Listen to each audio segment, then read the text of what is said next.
जय भीम, नमो बुद्धा। साथियों, आज हम फिर बिजनेस के क्षेत्र पे एक नए अध्याय के साथ शुरुआत कर रहे हैं और उस पर चर्चा कर रहे हैं कि जो आज की यथा व्यथा और जो मौजूदा स्थिति है उस पर लेखक की सोच और लेखक की राय और लेखक की लेखनी में कितना सत्य है, इस चीज़ को हमें गौर से करके देखना चाहिए कि आज की हमारे सामने क्या स्थिति है और लेखक क्या सोच करके हमें लिख रहे हैं, क्या हिदायत दे रहे हैं।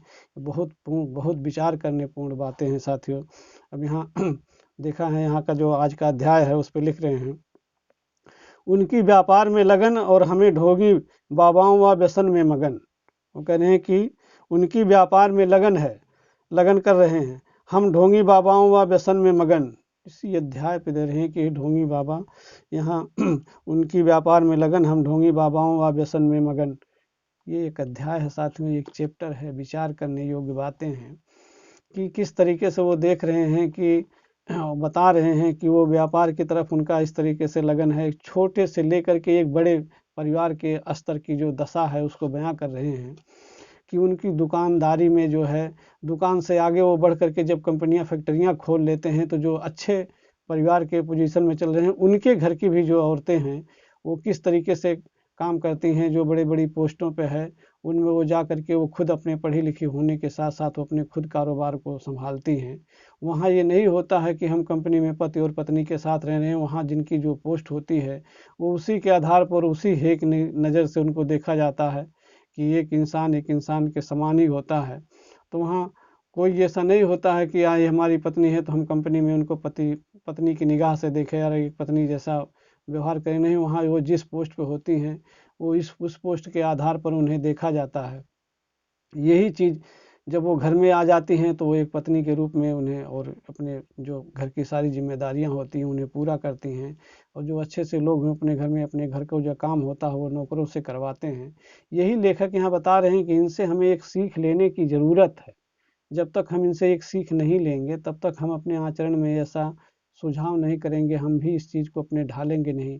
जो उनसे और छोटे से हैं, वो दुकान कर रहे हैं, बिजनेस कर रहे हैं, छोटे छोटे व्यापारी हैं, उनके घरों में भी पत्नियां जो हैं वो बराबर जो है कि अपने काम कर रही हैं, संभाल रही हैं। वो बता रहे हैं कई कई क्षेत्रों में जैसे बीमा योजनाओं की एजेंट बन जाती हैं और खाद्य चीज़ों का प्रोडक्शन है उसको शुरू कर देती हैं। तमाम ऐसे काम जो होती हैं वो इस तरीके से वो जो है बड़ी वर्ग की जो महिलाएं हैं वो लगी हुई हैं, उनके बच्चे भी इस तरीके से लगे हुए हैं और पूरी तरीके से अपने कार्य को खूब बढ़िया से अपने कारोबार को करते हुए और दिखाते हैं। और जबकि उसके उलट, उसके विपरीत जो हमारी घरों की महिलाएं हैं, अगर उनके घर में थोड़ी बहुत सुविधाएं हैं तो वो जो है सास बहू की सीरियल देख करके उसमें टीवी में ही मगन है। वो सीरियल से ही उनको देख के अपने घर का जो चूल्हा चौका बर्तन करने के बाद जैसे ही उनको मौका मिलता है साथियों तो वो टीवी की सीरियल देखने में ही वो व्यस्त हो जाती हैं। इसी चीज़ को लेखक यहाँ कह रहे हैं कि हमें इस विचारधारा को, अपने इस करनी को बदलना होगा, इसको परिवर्तित करना होगा, तभी हम जा कर के एक अच्छे काम करने के लायक एक बढ़िया इंसान बनने की कोशिश तो करें। हमारे सामने हैं, हम मेहनत तो करें, संघर्ष तो करें। जैसा कि बाबा साहब ने कहा है कि संगठित रहो, संघर्ष करो, शिक्षित बनो। तो जब तक हम शिक्षित होकर के जब तक हमारे अंदर शिक्षा का नहीं होगा तब तक हमें सोच विचार करने की क्षमता नहीं होगी, हम अपनी बुद्धि और विवेक को जगा नहीं पाएंगे। इन्हीं सब धारणाओं के साथ लेखक कितनी सुंदर लाइनों के जरिए हमें जो समझाने की कोशिश की है साथियों। इतने सुंदर विचार और इतने सुंदर सजेशन जो है कि ढूंढने पर भी नहीं मिलेगा। धन्य है ऐसे लेखक, उनको नमन करते हैं। और आगे की लाइनों पे आपसे चर्चा करते हैं किस तरीके से वो लिख के हमें बता रहे हैं। मेरी चिंता का विषय यह है कि बणिक वर्ग की महिलाओं से अलग दलित वर्ग की महिलाओं का आर्थिक आज़ादी की दिशा में प्रयास नहीं के बराबर है। गांव की दलित महिलाएं सड़कों, खेतों, फैक्ट्रियों में अपने स्वास्थ्य को जोखिम में डालकर जो हाड़ तोड़ मेहनत कर रही हैं वह तो मात्र 2 जून की रोटी का जुगाड़ है, आर्थिक आज़ादी की राह नहीं। अशिक्षा के कारण वे तो इस शोषणकारी व्यवस्था की शिकार हैं, उनके लिए कोई विकल्प नहीं है, वे असहाय हैं।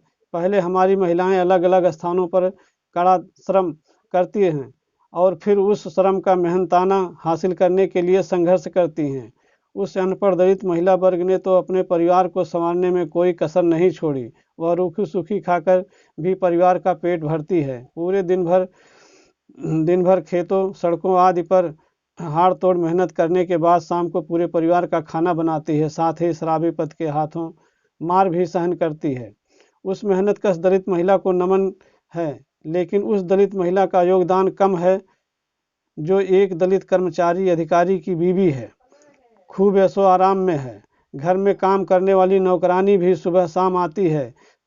सच यह है कि हमारे ऐसे परिवारों की महिलाएं घरों में काफ़ी समय टीवी पर तरह तरह के सीरियल व फिल्में देखती हैं। चिंता का विषय यह है कि घर परिवार में पढ़े लिखे बेटे बेरोजगार घूमते रहते हैं। पिता अफसर है, लेकिन इसके बावजूद हमारे मन में छोटा बड़ा व्यापार करने की इच्छा शक्ति जागृत नहीं होती है।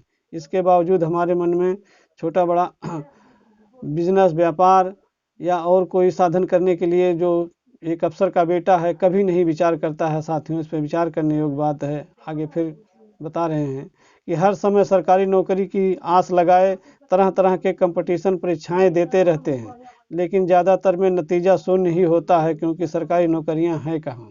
लेखक कितना बढ़िया यहाँ बता रहे हैं कि जो हमारे बहुजन समाज के जो जिनके अफसर बन गए हैं, सरकारी नौकरी में हो गए हैं, उनकी बच्चों की जो यथा व्यथा दशा है, वो कह रहे हैं कि वो सरकारी नौकरी के पीछे ही सोचता रहता है। ये नहीं सोचता है कि घर में थोड़ा सा पैसा है, हम उसी पूंजी को क्यों ना एकत्रित करके और एक छोटे से बिजनेस व्यापार की तरफ जाएं और अपने समय को जो है फिजूल खर्च ना करें, बल्कि अपने समय को, हालांकि नौकरी के लिए बुराई नहीं है, अगर उससे अवसर मिलता है तो परीक्षाएं भी दें, टेस्ट भी दें, निकालें और उसके लिए कोशिश भी करते रहें, लेकिन उसमें इतना ज़्यादा समय अपने आप को विभोर नहीं होकर के कि अगर वो कल को ना मिले तो हमारा जीवन ही शून्य हो जाए।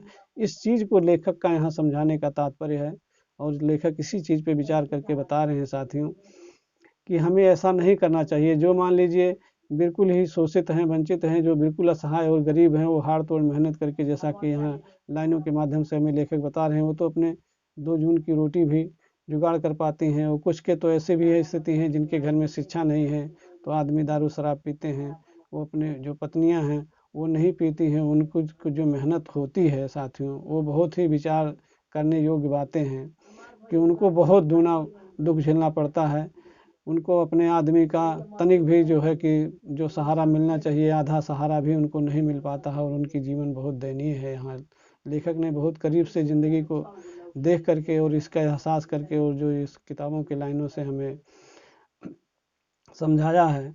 हमारी अपील है युवा साथियों से कि इसे नज़रअंदाज ना करें और अपने जीवन को इस तरीके से व्यर्थ ना गंवाएं। साथियों, बहुत ही अच्छा होगा अगर हम अपनी सोच विचार करके और अपने जीवन को परिवर्तन करें, तो बहुत ही हमारे लिए लाभकारी होगा। साथियों, इसी उद्देश्य से भी मेरा वीडियो बनाने का भी मेरा उद्देश्य है कि हमारे जो शोषित वंचित हमारा गरीब समाज है, बहुजन समाज है, इनके बीच में ये जाए, क्यों ना ऐसी चीज़ें रखी जाएं कि जो ये सीरियल को देखते हैं, टीवी में बाबाओं के जो प्रवचन सुनते हैं, उनसे कहीं बेहतर है कि हम इन चीज़ों को देख करके और इनसे थोड़ी बहुत सीख लें, तो हमारे जीवन में जो है थोड़ा बहुत परिवर्तन आने का एक रास्ता बनेगा, एक जरिया बनेगा। इसी उद्देश्य से साथियों हमारा भी ये उद्देश्य है, और बढ़िया आप लोगों का श्रेय मिल रहा है। खूब लाइक और कमेंट आ रहे हैं।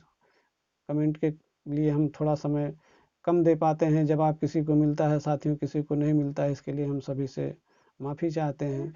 लेकिन यह है कि आप लोगों की जो है कमेंट, आप लोगों के लाइक और कमेंट से देखने से हमें भी खुशी होती है कि कोई ना कोई हमारे बातों का, लेखक की लेखनी का अनुसरण कर रहा है। इससे अच्छा ही होगा, इससे कोई नुकसान नहीं होगा। साथियों, इस अध्याय को यहीं बंद करते हुए आगे फिर दूसरे अध्याय पे आपसे चर्चा करेंगे। तब तक के लिए साथियों, जय भीम, नमो बुद्धाय।